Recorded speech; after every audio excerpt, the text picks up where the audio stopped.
Okay, thank you, members, and to Fáilte Roamh Illig. You're all very welcome to this morning's meeting. We do have quorum, and I now call the meeting to order, this being the 68th meeting of the Committee for Communities. Can remind anyone in the public gallery mobile phones must be turned off. Mobile tablet devices can be used through a Wi-Fi connection, and all devices should be muted. Password details are available in the gallery for anyone wanting to connect to Assembly's Wi-Fi network, and no recordings or photographs may be taken. Can I remind members about the protocols regarding the use of electronic devices? Please switch all mobile devices to airplane mode and activate Wi-Fi connection. Please also use tablet devices discreetly in a way which does not interfere with proceedings, and be aware of the cameras when using the tablet device. I would also like to remind you once again about the sensitivity of microphones and the presence of cameras throughout the meeting. For any members joining via Zoom, can I ask you be mindful of whether the camera on your device is able to pick up any other people or images you may not wish to be seen, and if you wish to blur your background. And if possible, keep camera on throughout the course of your attendance at the meeting. Okay, members, moving to agenda item 1, declaration of interests. I remind members of your responsibility to declare any interest in any of the items under discussion today. So do members wish to declare any interest? Kelly? Member of the deaf community. Thank you, Kelly. I will declare that I'm a member of a director of a charity, a trustee of a charity. I also hold a residential property from which rental income is received, and I am taking forward a member's bill on mitigating the threat of homelessness. Melissa, please. Not hearing you there, Melissa.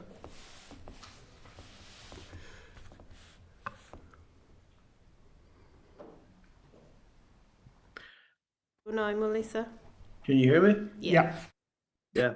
Just chair of Níos Conley Charity, trustee, and Conor na Gaeilge, and of the GAA.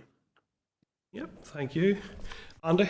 Party trustee, private sector landlord and trade union member, Chair. Thank you. Mark? My family licensed premises. I suppose I'm a member of the GAA as well. This is going to get longer every week, I think. Yeah. Any other ones that anybody wants to flag up? Have yours. Mine's on standby. You should all copy me. Okay. Okay, thanks, members. So moving on to agenda item 2, which is apologies. Are members aware of any apologies? Clerk? None. No. Okay, thank you. Oh. Yeah. Hi, Morris. How are you? Video on, sorry. Thank you, Morris. We're just taking interest, Morris, for today's meeting. If there's anything that you wish to declare. Member of the Korean District League, the North West Football Association, the Irish Football Association, and the Harry Gregg Foundation, and a trustee of the Harry Gregg Foundation. Oh, I forgot, and a member of the Friends of Korean. Okay, thank you, Morris. And thank you, members. That concludes then members' interest. Moving on to chairperson's business. So firstly, members, I'd like to welcome all of you back after the Christmas recess. I hope you've all had a nice Christmas, and I wish you all a very happy New Year. And you will be aware that just prior to Christmas, members, some of us attended the Oireachtas on the 17th of December to meet with our counterpart Joint Oireachtas Committee on Social Protection, Rural and Community Development. I have to say I thought the meeting was very productive and informative, and I'd like to thank the Joint Committee again for the invite and for hosting us on the day, and for the both teams of clerking and committee staff who organised what was a really useful visit. I thought it was quite interesting how many areas of common consideration we have currently going on, and in relation to the fact that we will be slightly ahead on some of those elements, and in the 26 counties are slightly ahead on others, which I think makes it valuable exchange of views, and it was a dynamic meeting in that sense. So we have agreed that we will continue that work in some shape or form. So do any of the other members who were at the day wish to say anything about it? Go ahead, Kelly. I find it very informative. As you say, Chair, there are areas where they're much further along, for instance in retrofitting of homes. Certainly we can learn from them and learn from any problems that they encountered and overcome them. But certainly in the way that we work with benefits and with other items, we're certainly ahead of them. So I would welcome any future meetings and the continuation of that, because that knowledge-based and skills-based sharing is very useful. Thank you. Melissa, did you want to say anything on that? Just on that too, Chair, and I welcome that opportunity to meet with our counterparts in the Dáil.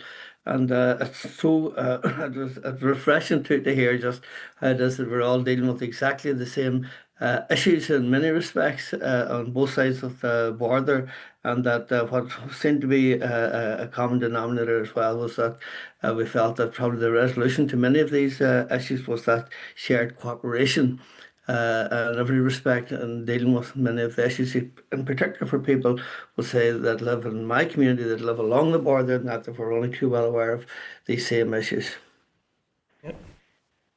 Okay, thank you, members. Okay, then moving on then to draft agenda item 4, which is draft minutes, and they're contained on your pack there at page 7, members. Do members have any edits or amendments to the draft minutes? Are members otherwise then content to agree the minutes of 11th of December as drafted? Right. Yeah, thank you. Moving then to agenda item 5, members, matters arising, and you've been provided with a summary table of matters arising at page 21. We have received a significant number of responses from the department on a number of important matters, with a total of 32 items in the main pack. Can I ask that we work through these methodically and in order? As usual, I will ask for comment and would request that you use the reference number for the item, just to clarify. So can I ask if members then have any comments or issues they wish to draw out or seek briefings or highlight in relation to items 5.2 to 5.7? And just before I come to members, there's a few that I want to flag up myself. Item 5.2 is a response from the department in relation to the change in the departmental logo and contains minutes from meetings held. Now, I have to say I find it actually quite bizarre that the meetings are largely redacted. There appears to be a huge amount of redaction. I'm not sure what the basis of that are. I know that the questions that we have asked in relation to any cost savings or costs have not been answered in any shape or form at all. So I would ask directly again to the department that they provide us with a full cost analysis briefing, cost savings outline in pounds and pence, and also all costs associated with updating any digital branding or website, all costs associated with updating letterheads or any other corporate literature against what currently is in use, the procedure followed, including the quality screening outcomes, as the information provided outlines additional considerations around DFC policy responsibility for social inclusion and language strategies, and similar was outlined in respect of digital content, and the full unredacted minutes of these meetings. I just don't understand the rationale or what's going on here, to be honest. Mark? They're all points I've been going to make, Chair, but just in addition to that, I think at the start it says the Minister approved the review until Smith, but who instigated or how was the review initiated? Did a submission go up to the Minister, or whose initiative What was case the was review? made for the review? Yes. Yeah. Anything What else? was the genesis of it? Yeah. You happy enough with that, Clerk? Yeah. Okay. One more thing on that. Alternative formats will be deployed as deemed appropriate. By whom? And that's going to cause confusion for officials right across the department.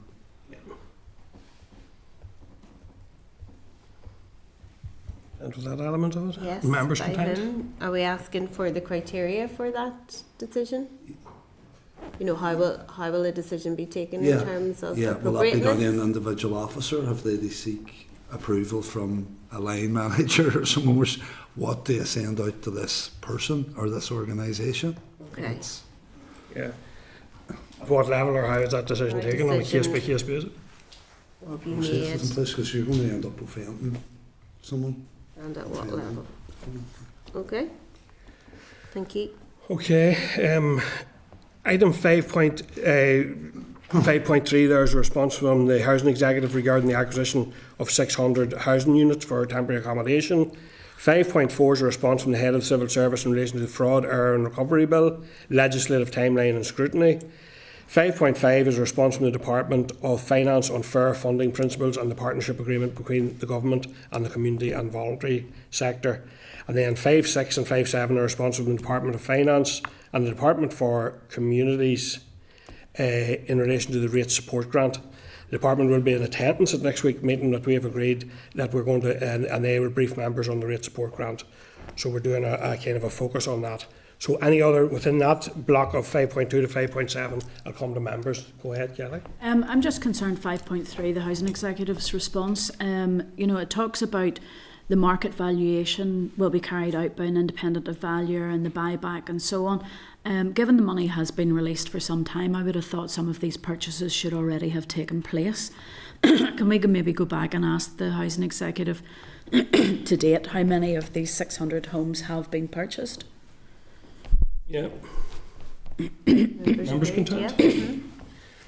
Okay, anything else, members, within? Yeah, go ahead, Kelly. 5.4, the Fraud and Error Recovery Bill. I appreciate that the work that is completed on this could potentially see an amount of money coming into the executive, quite a substantial amount of money, but one of the things that I don't understand is the PSNI's role. So in the documents that we have received about the safety of civil servants, which of course the committee was concerned about, is that the police is going to write a risk assessment and do a risk assessment for civil servants before they go into someone who's being investigated's home or business or whatever it may be. And they're basically not at that stage arresting anybody, but they're carrying out almost like a security guard. Given the fact that we know in this committee the issues that there are with the community and voluntary sector, if they want to close a road, they have to pay for that.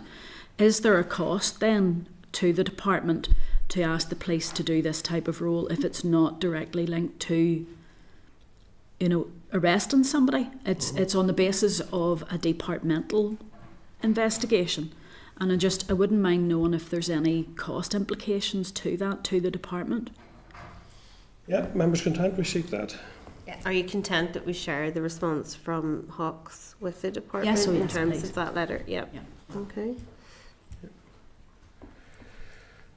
Okay, members, otherwise then content with the correspondence memo and moving on to the second block, which is items 5.8 to 5.9. These are correspondence from First Housing and Max containing evidence in response to the committee's follow-up request for information following our meeting on the 4th of December in the Skino Centre. Are members content that these items of correspondence and the points that these organisations have sent us are included in the committee's report on homelessness and supporting people? Yep, members content. Thank you.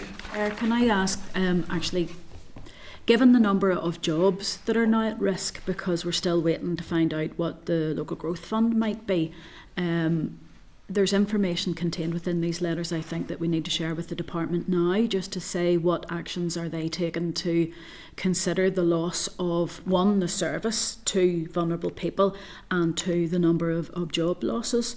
I know we're waiting on the NIO with the local grant fund, but the local grant fund, we just still don't know what the criteria is of that, if any of these groups will be able to apply for it even. So I'm just wondering if we can ask the department, if we know this, then they know this, and if we could maybe share those two responses that we've received, but to ask the department what they're doing about it. Is there anything that they can do? Is there anything they can do about extension funding or looking at the necessity of the work that the groups are doing? Because we've already seen pressure on the homelessness sector over the last number of weeks because of the weather changes. And this is highlighting that these are the very people who are going to lose their jobs. At 5.31, there is another letter from the department on a response in relation to shared prosperity fund and the local growth fund. So we can either go back here or go back in relation to that one with your query. They're sort of tied together because they basically say it's nothing to do with them, it's up to NIO. But it's at this stage, given the community's remit for charities, it's given the substantial job losses being projected here. I imagine being taken in relation to the potential for job losses and the delivery of services, the actual service loss. Yeah. Okay. Members content with that, both those? Yeah. Thank you. 5.11 within that block, members, is a response from the Minister in relation to the independent review of liquor licensing and the surrender principle. Are members content the committee team follows up with the DALO re a future briefing on the department's response? Yes. For that issue. Yeah, thank you. So then, just checking back again, 5.8 to 5.12 members, anything else in that, or are you content as per the memo? Yeah, thank you. I think everyone's content there. So moving on then to items 5.13 to 5.18. I'll come back to members in a second to see if you wish to draw out anything there or seek briefings or highlight anything. A couple of ones that I want to flag to members is, well, maybe just one in this response is in this section 5.15 is a response from Lisburn and Castlereagh Council regarding anti-poverty strategy briefing. The committee team have identified a possible date of 5th of March for councils to attend and brief the committee. However, this will be the only briefing available on the day due to the scale of the briefing and the numbers likely to be attending. So that's going to be a major piece of work in itself. So just flagging that to members. So are members content to schedule a briefing with councils on the 5th of March in relation to the anti-poverty strategy? Yeah. Yeah. Okay, so we're looking at block 5.13 to 5.18 members. Yeah, Kelly? I have a few on this, Chair. So the first one is 5.13. Can we get an update from the department on what the Supporting People Modernisation project is, what they're looking at, what their timescales are on that, and when they intend to publish their review, or how they're going to do that, or when they're going to deliver on that. On 5.1, members content with that? Yeah. Yeah. On 5.14. Can we find out how many people will be impacted by this? This is the carers allowance over payments. It's just if we can have an idea of that. Members content? Yeah. How many people here in NI will be affected? Yeah. Yes, sorry, yes. 5.16. I know we've got information about the Anti-Poverty Strategy Board. To be honest, I'm a little bit concerned about the workings of that board because it doesn't give us any oversight of it. So can we ask for copies of the minutes of those meetings? Are they open to the public? And how do they ensure that co-design takes place? Because it looks as if this is only senior level of civil servants, and the anti-poverty groups that have been involved with the anti-poverty strategy, it doesn't look like they're involved, which is not co-production and co-design. So I'm just concerned that there's a group of civil servants leading on something that we don't get to scrutinise. There'll be, and it goes on to say in it about decisions and reports and things, but not that it's coming to this committee. So I think we need to ask that. Members content with that proposal? To request that? Yeah. Sean wants in. Sean? Yes, just on the same item, Chair, please. The response that we've received here, I mean, the department have fully answered one question, partially answered two, and not answered one of our questions.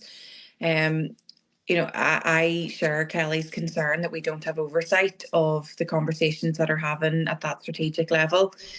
We've raised this time and time again that because this is an executive strategy, there is a gap in our scrutiny and our ability to scrutinise, particularly when we can't command other departments to either do things or to report back to us in that sense. The other thing that worries me slightly is, and what we see it later on down the pack, is just around the steps that we take in between now and April in relation to the end of the 2-child limit. That has such a massive impact on the anti-poverty strategy. The response that we've received is only partially answered. The department has confirmed that the minister welcomes the decision, but we still don't know the data in terms of what that's going to look like. That is going to greatly impact what the department is able to do in this anti-poverty strategy, particularly around welfare mitigation. The communications around, which is something that I've been raising for a wee while, around the benefit cap, the 2-child limit and child benefit, that hasn't been answered. And I do think that the department have a role in ensuring that there is a clear communication. There is confusion out there amongst families. We heard it in the evidence that we have received. I've heard it in my constituency office, and I've heard it on the media, even with contributors, confusing the difference between those three. And I do think that the department has a role to play in that. So I would like to go back to the department and ask, particularly as we come closer to April and the end of the 2-child limit, what communication are we having with people who may not even know that they are subject to a welfare supplementary payment as a result of a benefit cap, and then that also feeds into those who are not already.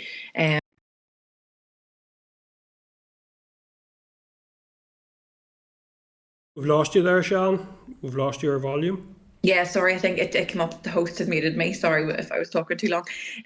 But the final thing is, then we have people who are not applying for child benefit for their third and subsequent children at this moment in time. We know that anecdotally, so I do think the department has a role to play in that.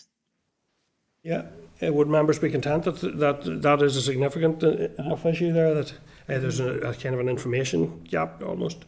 Members, Clerk, are you content with the detail we'll of go what's... back in relation to 5.16 in terms of the board, the minutes, whether or not the public have access to those meetings, how is co-design element being implemented, and in relation to the changes forthcoming from April, with no oversight in terms of data associated, numbers of people affected here, and what the DFC are currently undertaking by way of communications with the people who'll be affected.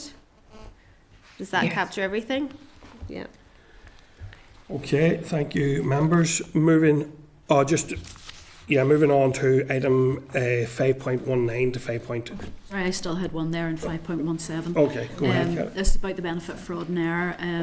The interview that the Minister had done. We've heard this before from the Minister, it wasn't a surprise, but the savings on a 50-50 basis was, I have to say, I know it's all pie in the sky until we hear definitely from Treasury that we are going to get the money back, but I have to ask at this stage, while there's a concerted effort to identify fraud and error happening at the moment, that means it's a bit like the police thing earlier, protecting civil servants. How much money is being spent on fraud and error when we have no guarantee of a return on it? I just wonder if there's been a cost-benefit analysis on the work being done at the moment. Now, I know that there have been some successes where people who unfortunately have been guilty of fraud and significant amounts of money that they have been claiming that they shouldn't have been claiming. But there has to be something there. The amount of money that we could potentially see back from the fraud and error that we're identifying is considerable. I, at this stage, don't know, is this unhypothecated coming back or is specifically for communities? So if we can maybe find out from communities, has there been a cost-benefit analysis done on their fraud and error work? Because it does look like it's all on the promise of we might have extra money coming in, and if that money is achieved, is it unhypothecated for the full executive to decide, or will it come back for communities? And that begs another question, depending on the answer. Can it be used for what we need to be used for? For example, housing, which is capital, not revenue. Yeah. Members content we seek that cost analysis? Yeah. I presume, Chair, that would include the mention of potential fines. Should we not keep parity with? We have received things, or we have sought information in relation to already. we've sought that already. Yeah. Okay, thank you. Okay, members, then moving on to the next block of matters arising, which is 5.19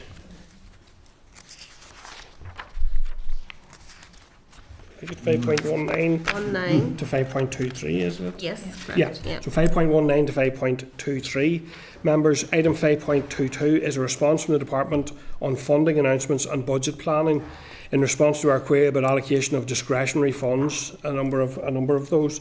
It sets out a commitment going forward for, and I'll quote directly here, for more standardised financial information moving forward. The Department will put processes in place to ensure that financial information is routinely shared with the Committee. This will include detail on any departmental or ministerial announcement where funding is included. So any comment in relation to... Go ahead, Kelly. Do you want us to stick to 5.23 or go back to the block? No, you can go with anything within 5.19 to 5.23. 5.23, I'm very concerned that the list of people who receive is quite limited. I just wonder what communications go out and how they're sent out about the availability of this fund for disabled sports clubs and teams. But going back then to 519, can I just double check if we can ask the department who checks the standards? I know the expert panel has clarified the scope of the buildings to be included in the building safety policy, which is fine, but it's just who is it that checks the standards? How often are they checked? How does that work? Because unfortunately I've heard from someone that in looking to appearing to comply, there have been tall buildings using materials that are not compliant, but they can get away with it because nobody's checking them. So if we could just ask to clarify on that. Members content with that? Yeah, thanks. 5.20, festive fund lighting. Can I just ask the department? It's been a while since we've received a full update. I know I've asked in a written question for a departmental operational chart, just so we can see who has what jobs after the amount of retirements and things. But can we get a list of all the department's development offices? I don't know where these development offices are. It's the first I've ever heard of that. And also a breakdown of which councils have applied and for what. Yeah, I was interested in that as well, about what applications they had received. So, members content with that before we seek that information on those development offices and on the what was applied for and by whom. Yeah. 5.21. Very useful to see this freedom of information requests. I don't know whether, Chair, you can keep me right on this, whether this is something that we can raise here. I'm concerned by the timeliness of, we've seen here the breakdown of freedom of information. There's a lot of questions are asked of our department. There's a lot of members' questions asked of the department, but no harm to the department. They're breaking all the rules with regards to the times that they're responding to members' questions. So I don't know whether it's appropriate here as a committee that we note that and maybe ask the Speaker to have a look at it, because it's getting to the stage where members' questions are months out of date. I don't know whether that's appropriate for here, that a committee can raise that, but I would rather raise it as a concern rather than put in a complaint to the Standards Commissioner. I take it in relation to the department's own responsibilities. We can ask that concern, raise it in relation to the department, certainly in any case. The timeliness of responses to individual members' questions. Yeah. Yep. Yes, please. It's just as we're a scrutiny committee, but we're also supposed to help, and it's let's get this sorted out before it gets worse. Okay. It's just going to be on the 5.21. Mm-hmm. I don't know. I'm going to suppose it's maybe not our role as a committee to see what other departments are doing, but 60% of FOI requests being refused in part or in full.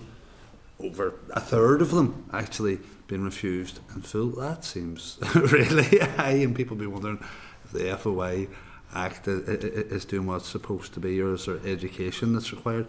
But that does seem very, very, very high, particularly, and it was around the Northern Ireland Football Fund that I'd raised this point in the first instance, where over 90% of requests have been refused in full with different reasons cited, sometimes different reasons cited for similar requests. If you know what I mean, it's just to make that point. I'll get the information from the other departments and then do a comparison and come back maybe on it. Well, I did kind of wonder about that as well, because it does look high to me as well. But then I also wonder if that's normal enough, or if it's increasing or decreasing, or if there's a culture of more openness or less openness. So the trends are kind of were of interest to me. So I'm wondering, maybe could we share this with the Information Commissioner and ask for their comment? Maybe would that be something that we could do, just to see if this is something that concerns them? Does that look to be standard? Because I know some of them are seen as vexatious or not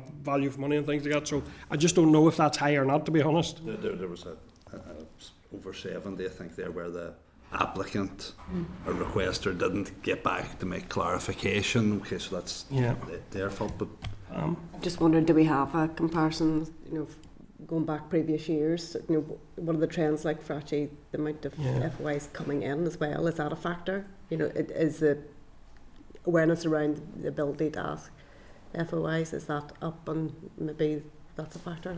I don't know, so I'm just asking the question. Yeah, no, The it's committee important. requested the information for the last 4 years, Okay. so those numbers are a response for that entire period. And they weren't broken down, sure. They weren't, By year, no. which would have maybe give some indication of, maybe we could ask for them to be broken down by year, which would give us an idea of the First trends. instance. And also, Maybe go back further to see if they're, what the trends are like or if the numbers are similar.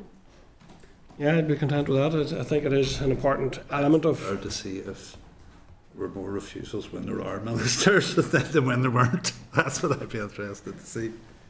Well, if So we- how many years? I don't know how long they're held. 5. 6 We've got covers 4. 2 periods where you had ministers, Oh, yes. and then a 2-year period where you didn't. So, From 2019 to current? yeah. Okay. aggregated by year. I suppose, There might be Chair, no if difference. the figures are there and available, it's not It's not hard to pull causing apart. you Yeah. know, to pull it. I would go back. Why not just go back 10 or something? Okay. Yep, members content with that? Okay, members, thank you. So otherwise content with that block 5.19 to 5.23? And moving on then to 5.24 to 5.28. And I'll just throw out 5.27 is a response from the department to the committee's additional questions in relation to SL1, the occupational pension schemes revaluation order, when we asked the department about its communication plans. Do members have any comments, or are they content to note that? Correspondence, yeah. And is there anything else within 5.24 to 5.28, Kelly? 5.24, can we get a copy of the guidelines that are provided to ALBs and the third party partners that gives advice on accessible language? It'd be useful to see that, please. Members content? Yep, thank you. 525, welcome, absolutely welcome. Yeah. And we go up to 528 on this one. Yep. 528, a wee bit. Okay. 528, delighted to hear that there's money coming for City of Culture stuff, but the dates in the letters are very concerning to me on, I think it's page 160. The letter was sent out from us on the 11th of November, and we got the date on the letter that came back was the 30th of December, but it refers to an event on the 1st of December. Like, what is the point in sending us something when an event is long over? I just have to ask, there was an event that we could have attended as a committee to hear what was happening about the City of Culture on the 1st of December, but if we'd written on the 11th of November and we're only getting the information back after the 30th of December, if we could just ask that consideration is made of dates so that the committee's informed in a timely way. Yeah, I think that's fair enough. Members content, did we? Yep. Anything else then, members? 5.24 to 5.28? No, thank you. Content as per the memo. And then can I ask, moving on to 5.29 to 5.33? 5.29 is a response from the department to the committee's request for council area data on the Job Start scheme. 5.30 is a written briefing from the department requested by the committee in relation to statutory instruments being made in Westminster, amendments to social security legislation. Members, any comments in relation to that 5.30 written briefing? Morris? Thank you, Chair. Yeah, 5.32, the response from the department, it doesn't actually say if those who were involved in the football fund were qualified to assess the football fund. And I'd like more clarity on that. Not just on this issue, but this could be something that could arise in future issues as well. So I would like more clarification on the training given and the experience of those who assess the scoring matrix. Yeah, members content. Clerk, are you content with? Yeah, training given and experience of those who were involved in assessing the scoring matrix. Yes, please. Yeah. Kelly? 5.32, like Morris, I have concerns on this. What's not dealt with is that we had asked for information, but we were refused it on the grounds that legal action was being taken, which we subsequently know is not the case. And it talks here about it's not mandatory for officials to receive any specific training in advance of presenting oral evidence to committees. Do they receive any training on the grounds of legal, actions that are being taken, because that was a pretty big mistake, or it was deliberately put forward to us in that way to mislead? So I think we do need to push that, because where there isn't legal action but a department claims that there is, that's not being wholly truthful with this committee. So I am concerned. I know that there is a lot of changes happening with personnel, but this committee shouldn't have to pay for to not get information because somebody thinks that getting a warning of legal action is legal action when it's not. I think we still need to push that training aspect just to make sure that we are able to access and scrutinise in a way that a committee should. And I wonder, do they receive training on what the role of a committee is and why we are entitled to receive documents? Yeah, and the statutory responsibility and powers of the committee, and I do think that has been clearly an issue at times. Sean's looking in on this as well, I think, on this one. It's not on this, sorry, Chair. Okay, so we'll just conclude. Are members content with the request there? 5.32. 5.32, yeah. And then I'll come to you, Sean. Yes, so it's on 5.33, the reply around the DWP Universal Credit Bill. Again, it's very similar to what I raised above. Just a bit concerned that the department hasn't explained why Northern Ireland specific impact assessments can't be undertaken in advance. We know this is coming down the line. We asked, the core question that we asked wasn't answered. We asked whether DFC will publish Northern Ireland specific impact assessments, so the EQIA, ACREA, the rural and the regulatory. The response doesn't confirm, and it doesn't give a commitment or a timetable to respond specifically to Northern Ireland specific issues here. I just feel like by treating this green paper as future only, and saying that it's coming down the line and they're looking at it, I just think that the department's deferring that scrutiny, even though the proposals are already shaping policy, they're already in place, they're already causing an awful lot of fear amongst our communities here. And I just think that the UK level assessments that we've been linked to don't reflect Northern Ireland's higher disability prevalence, the greater benefit reliance, the rurality, the labour market constraints. So I just feel like that any policy response is going to be really poorly tailored to local need if we're not putting those in place now. So I would like to go back to the department and push back a wee bit on that it's not good enough to say this is coming down the line and here's the UK based impact assessments. We need to be looking at the specifics for our locality here, and I would just like to push back to the department on that if that's possible. Yeah, thanks, Sean. Kelly, on this one. Just to support Shannon on that, and we actually have evidence in our paper pack this week, where one of the councils had taken a court case against the department because they won on the issue that rural impact assessment hadn't been carried out. So I agree with Shan. We can't accept. We have protections in place for people here because of the Northern Ireland unique situation. Section 75 isn't measured or tested in the rest of the UK, so impact assessments are vital. If the department thinks that just because Westminster's doing it, we don't need to worry about the impact assessments, well, that's not right, and that's part of our rules as scrutiny committee to ask that those assessments are done, because let's protect the department on this. If they go on ahead and still go forward with the legislation that doesn't have the appropriate impact assessments, then they could end up in court just the same way as a council has done. So let's get those impact assessments done. It's not a case that we're asking them to do something that's beyond their ability. Yeah, or outside their responsibility. Exactly.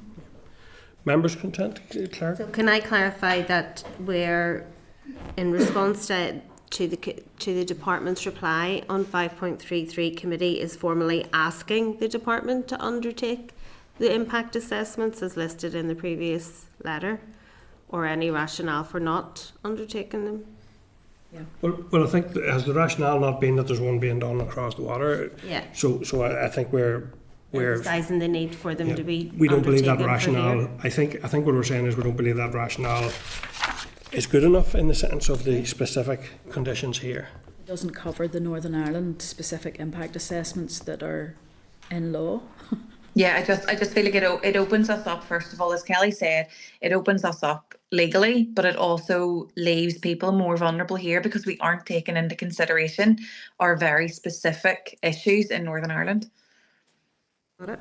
Thank you. Members content? Okay, thank you. 5.31 is a response from the Department on the Shared Prosperity Fund and the impact on NICVA, but we've already, I think, largely dealt with that at the earlier one, Kelly, isn't that right, in relation to jobs, is that? Yeah. Yeah. Okay, anything else then, members, in that section?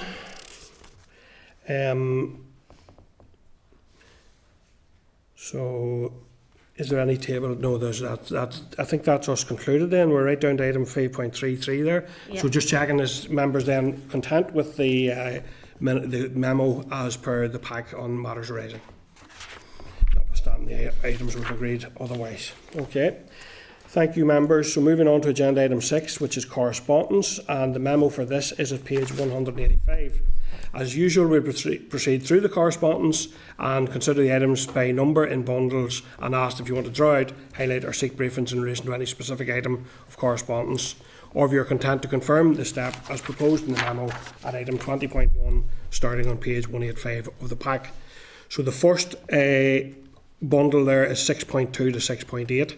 Within that is item 6.5 is correspondence from Advice NI regarding the removal of the 2-child limit and its interrelationship with the benefit gap. An important point, I think, and useful point to make.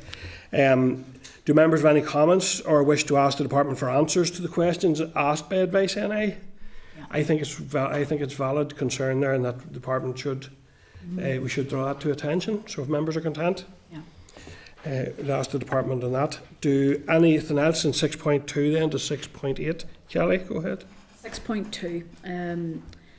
The deaths of homeless people in 2024, 58 people. I think just to put it on record that this is 58 people too many. Now we have the ability to see the number of deaths that are attached to, homeless people, because it's now being recorded in this way. But what it does show to me, we've had this information now. We have some actions that are taken to try to prevent people from dying on our streets. Supporting people and the homeless sector have worked really hard on this. But could I just ask, on the basis of this, we almost had another 11 deaths over the last weekend. 11 people were unable to access homelessness services. They were turned away, and it's been highlighted in the media, from homeless services because they were full, and that was part of the SWEP, the Severe Weather Emergency Protocol. So even though the Severe Emergency Protocol was put in place because of the freezing conditions, 11 people were turned away.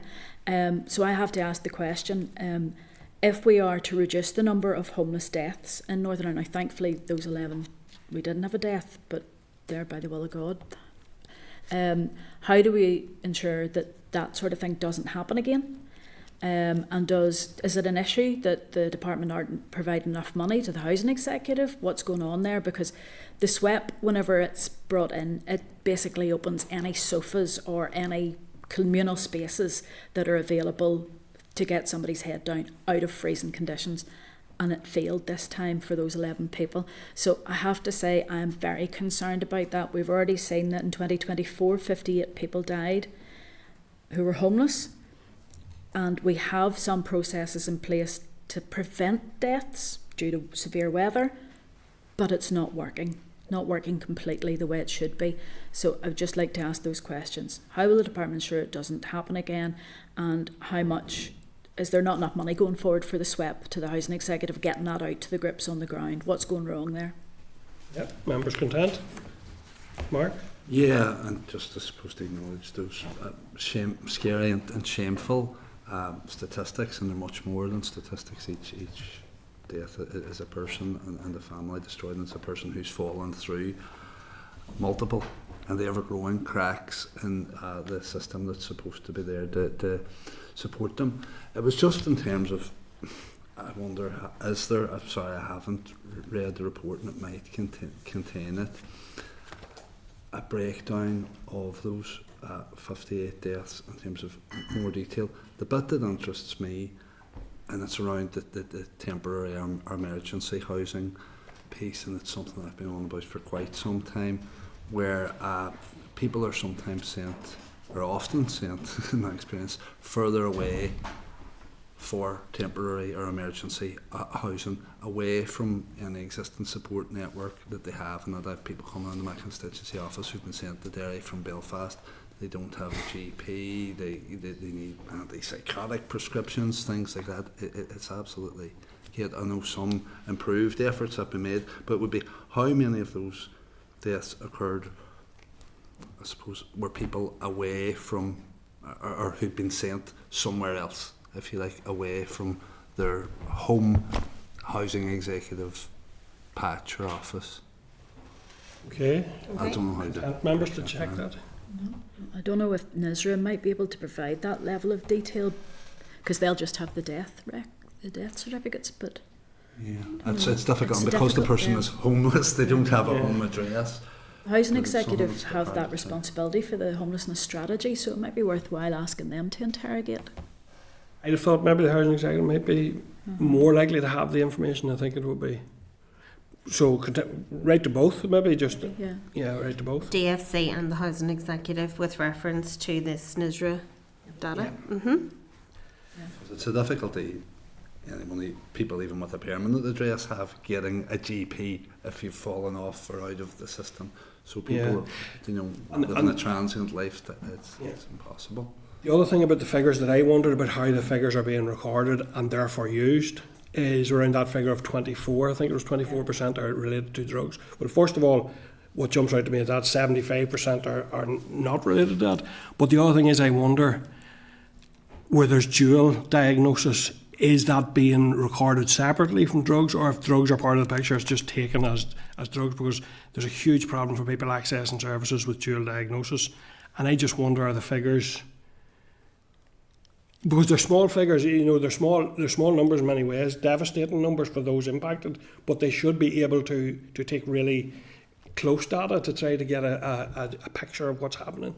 You see, that's where it says drug-related causes were the most common, at an estimated 27.5%. Does that mean the actual cause of death, as opposed to... Cause of homelessness? Yeah. Yeah, I did wonder about that figure. The deterioration in health. I wonder, is dual diagnosis being recorded as part of the figures? We can add that to the question. Yeah. Okay. Okay. Yeah. The death certificate. Okay, members.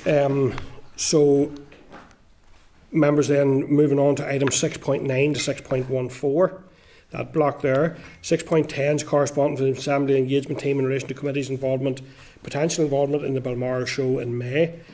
And I know last year we decided against that, but I think it is really a good outreach in a sense, and I wonder if committee would be content at this stage to ask the clerk to take a look at what we might put into a meeting that would be of relevance, to see if we could get a slot that would coincide with when our normal committee meeting would be, and that maybe we look at issues that would... I know, for example, one of the issues come up fairly often is around universal credit and farm incomes being so diverse, so there probably are synergies in that sense.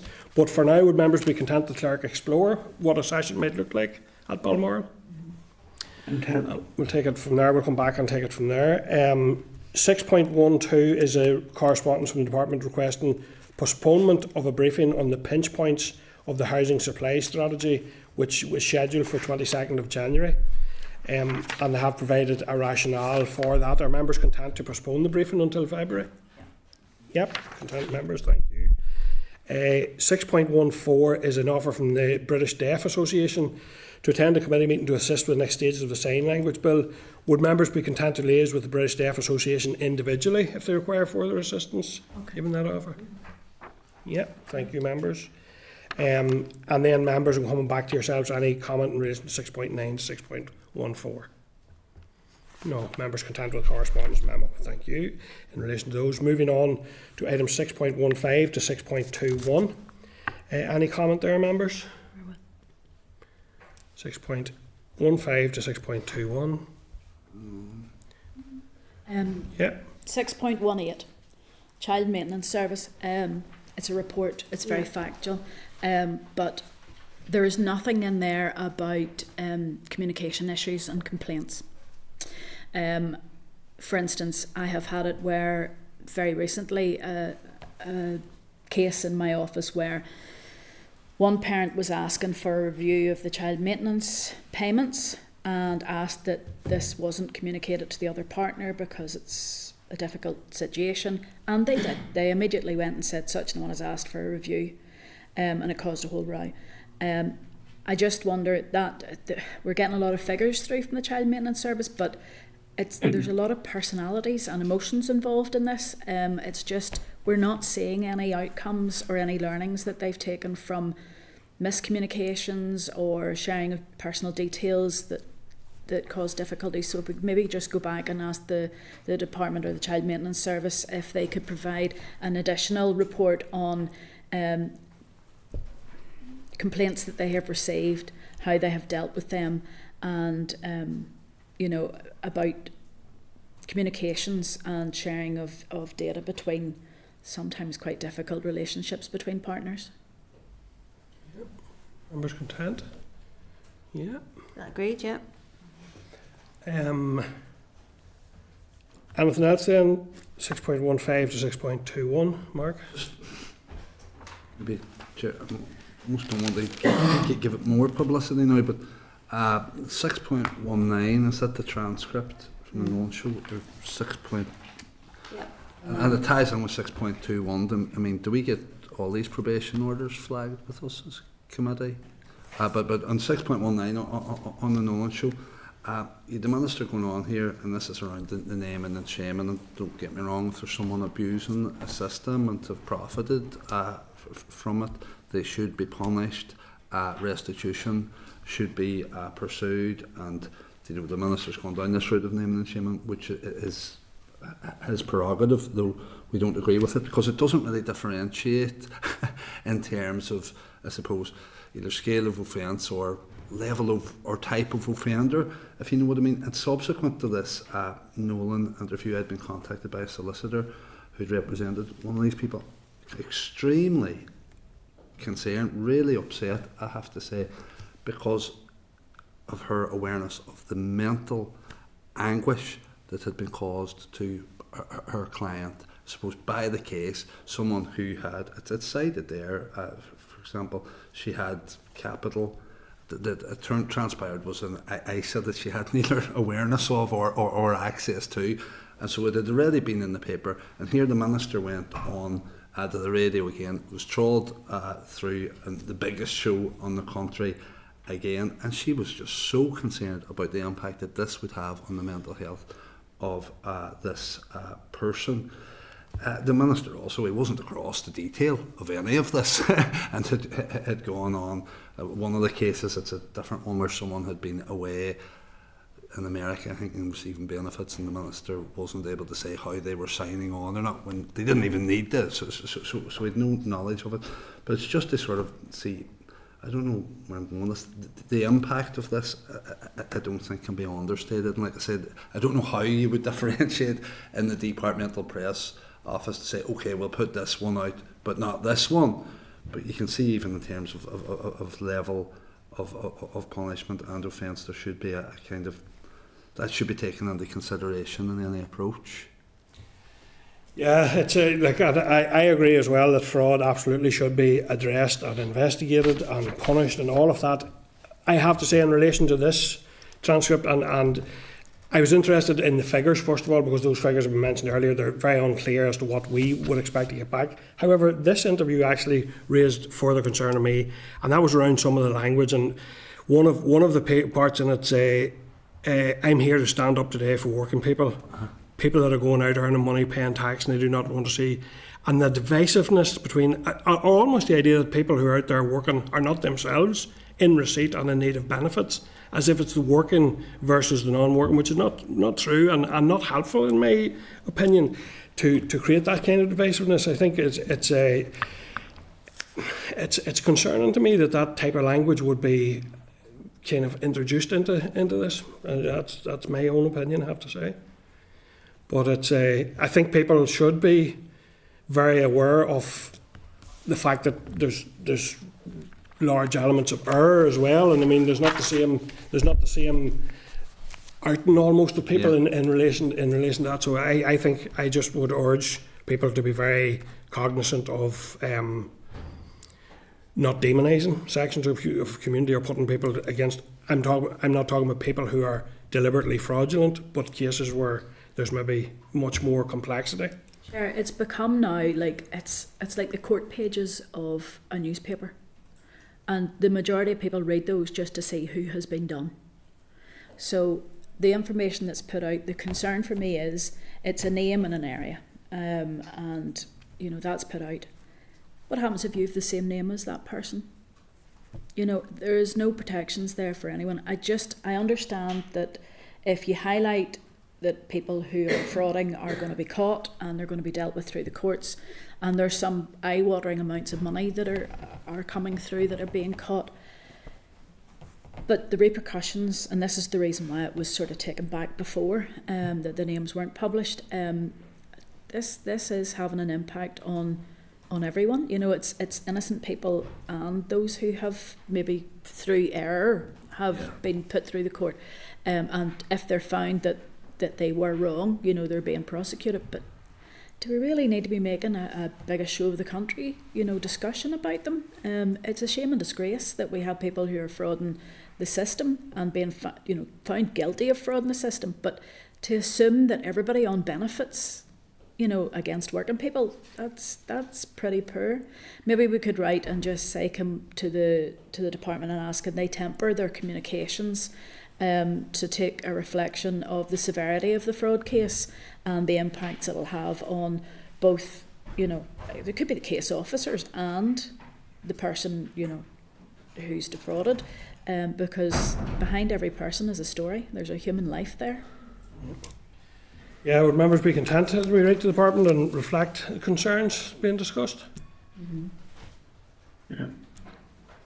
Okay, so in relation to the naming and shaming, it's the people that are behind that and concerns around the use of divisive language. Yeah. And the impact it's having more widely. I'm not sure, Chair, what the divisive language is. I know your take on referral to working people is divisive, but I don't say it's divisive. I mean, working people can also be people who are being supported with benefits. That's my point, but the Minister in that statement saying, I'm standing up today for working people, to me made a difference between people who are on benefits, who are working, and people who are not working. Sure, so someone could be a working person and claiming benefits and committing fraud. Large numbers of people. So I don't understand why the Minister's introducing that concept of working people versus non-working people. Could have said, I'm standing up for people who are claiming benefits legitimately. Yeah. You know, it's a different way of putting language. Yeah, so that the divisiveness of working versus non-working to me is problematic, I have to say. We're looking for holes to pick, frankly, Chair, but... Well, that's your opinion, and I have a different one, but... Whatever pleases the committee.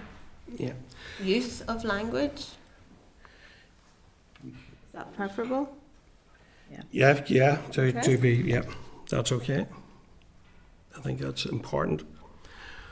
Okay, members, moving on to items 6.22 to 6.27. 6.24 I'll draw out is correspondence from David Honeyford, MLA, in relation to the closure of Tullymore National Outdoor Centre. Our members content the committee team schedule a briefing with relevant stakeholders for a future meeting in relation to that. And I think it might be useful to hear from Sport NI. We haven't heard from them in a while, and that they obviously will be a key stakeholder there. So I think it's relevant there. Sean? Yeah, it wasn't on that, but I'm happy to support that. Yep. Members happy to schedule that briefing? And I'll come back to you then, Sean, on your issue. Yeah, so it's 6.23, just the Welfare Supplementary Payments Annual Report.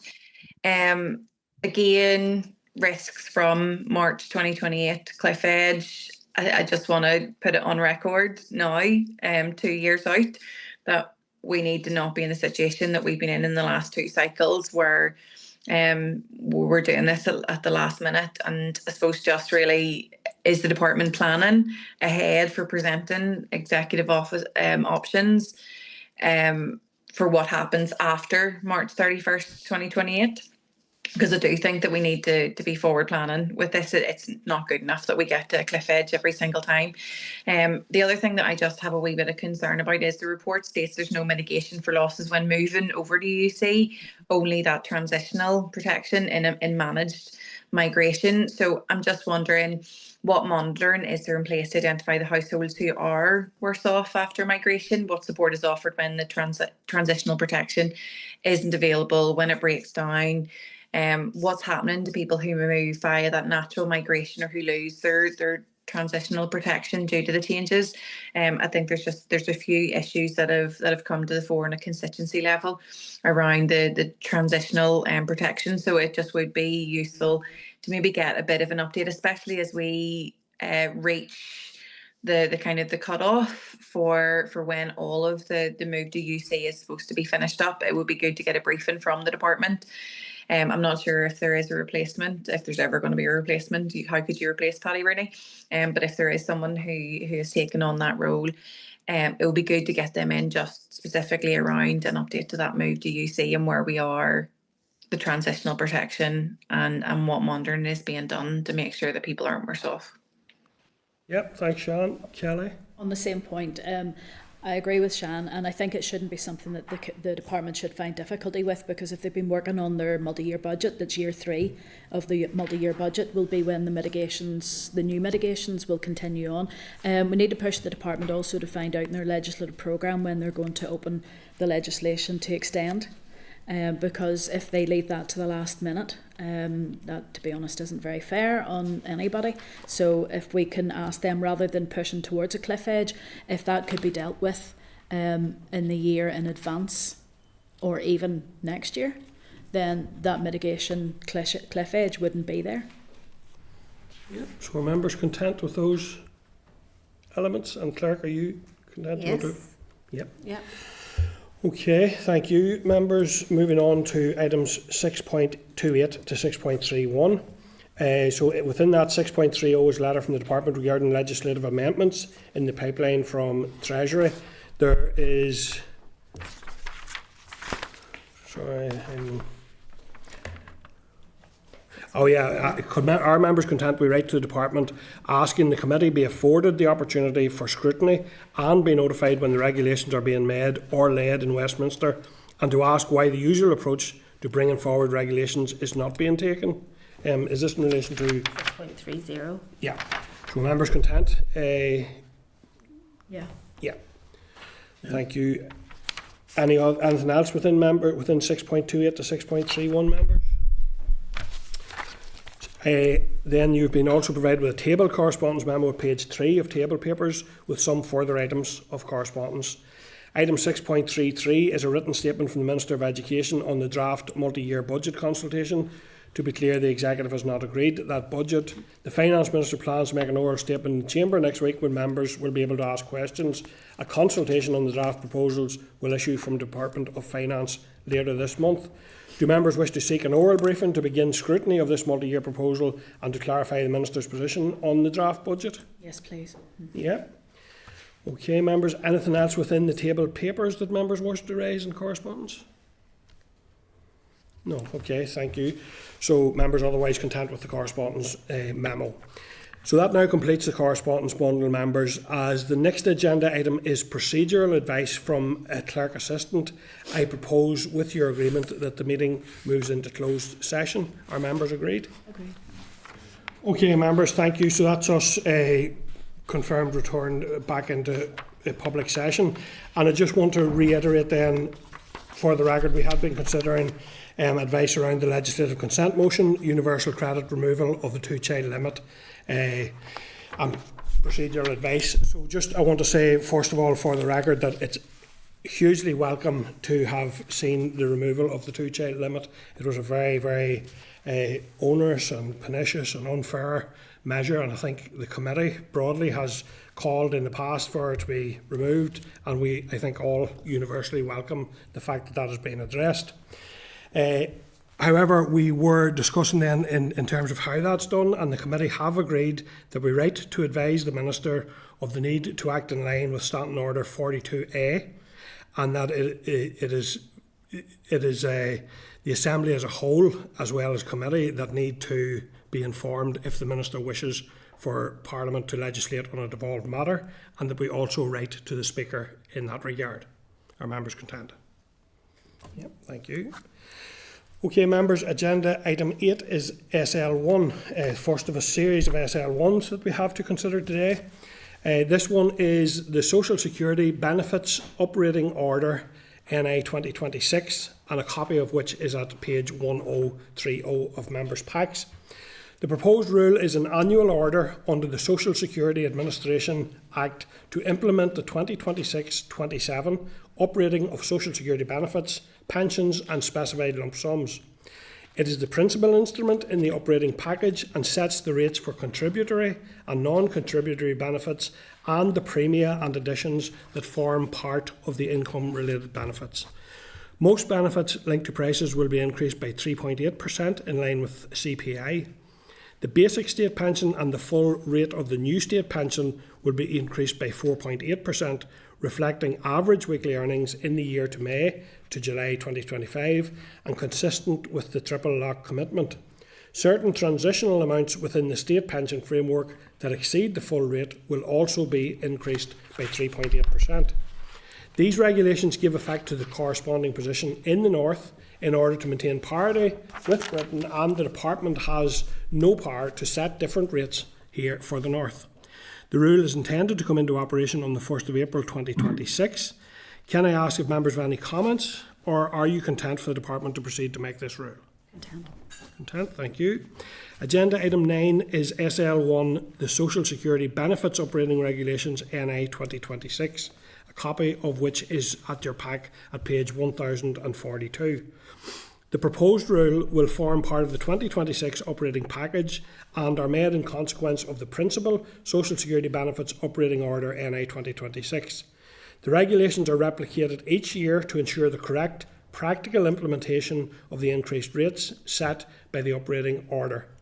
The regulations will prevent an uprated amount taking effect where there is a pending question about its application until the question is resolved to avoid incorrect payments. It will restrict the application of increases where a beneficiary is not ordinarily resident here in the North unless there is a legal obligation to apply the increase. It will increase the carer's allowance earnings limit from £196 to £204 per week. It will increase by 3.8% the amount of benefit a person must be left with in a care home where charges are paid direct from their benefit to the provider. These regulations give effect to the corresponding position in the North in order to maintain parity with Britain, and the rule is intended to come into operation at the beginning of April 2026. Do members have any comments, or are you content for the Department to proceed to make the rule? Thank you, members. Content. Agenda item 10 is SL1, the Mesothelioma Lump Sum Payments, Conditions and Amounts Amendment Regulations NI 2026, a copy of which is at page 1049 of your pack. The rule is proposed under the Mesothelioma etc. Act NI 2008 as part of the 26-27 annual operating package. The rule will increase by 3.8% the lump sum payments payable under the Mesothelioma Lump Sum Payment Scheme, aligning with the April 2026 operating of industrial injuries benefits.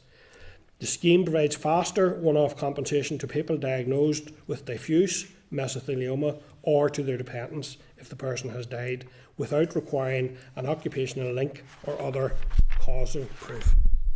These regulations give effect to the corresponding position here in the North to maintain parity with GB as the other ones have, and the Department has no power to set different rates for the North.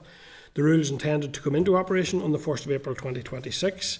Can I ask if members have any comments, or are you content for the Department to proceed to make the rule? Content. Thank you, members. Agenda item 11, SL1, the Pneumoconiosis etc. Workers' Compensation Payment of Claim Amendment Regulations NI 2026, a copy of which is at page 1056 of your pack. The rule is proposed under the Pneumoconiosis etc. Workers' Compensation NI Order 1979. They form part of the 26-27 annual operating package and will increase by 3.8% the lump sum amounts payable under the 1979 scheme in line with the operating of industrial injuries benefits. The 1979 scheme provides lump sum compensation to people with certain dust-related diseases or their dependents who are unable to claim damages from the responsible employer, for example where the employer has ceased trading. These regulations give effect to the corresponding position in the north to maintain parity, and the department has no power to set different rates here. So, as an affirmative instrument, the rule must be approved by a resolution of the Assembly before it come into operation. The rule is intended to come into operation on the 1st of April 2026. Do members have any comments, or are you content for the department to proceed to make the rule? Content. Thank you, members. Agenda item 12, SL1, the Universal Credit Transitional Provisions Amendment Regulations NI 2026, a copy of which is at page 1063. The rule is intended to amend the Universal Credit Transitional Provisions Regulations NI 2016 under powers in the Welfare Reform NI Order 2015 to support completion of the managed migration from legacy benefits to universal credit by the end of March 2026. The amendments address two issues that could otherwise leave some claimants without the transitional protection that keeps them financially whole at the point of transfer. So this proposal would introduce short notice migration notices, which will allow a migration notice to be issued with less than 3 months' notice, so that affected claimants can still be considered for a transitional protection TP. This mirrors a measure used earlier in 2025 for tax credit claimants. A small number of cases are expected. It will protect claimants affected by failed stop notice cases. A data matching failure in Britain left a small cohort with legacy benefits continuing in error after they had started but not completed a UC claim, typically due to identity verification issues. When those legacy benefits are terminated retrospectively, a fresh universal credit claim would, under current rules, lose the 1 month grace period. TP eligibility, and for ESA cases, the carryover of work capability assessment decisions triggering a new evidence qualifying period. The regulations will preserve WCA carryover where applicable. It will restore TP eligibility and write off any legacy overpayment arising specifically from this issue. No cases here have been identified, but the provision is made as a precaution.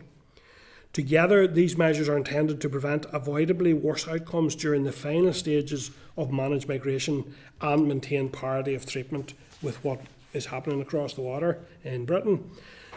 The rule is intended to come into operation on the 29th of January 2026. Do members have any comments, or are you content for the department to proceed to make the rule? Go ahead, Kelly. Can I just say this is very, very welcome. I know that they said that they haven't identified anybody. I already know of a couple of cases in my area that this is going to save them so much money, or it's going to protect them from losing so much money. So I absolutely welcome this coming in. It's staggering that it wasn't considered before.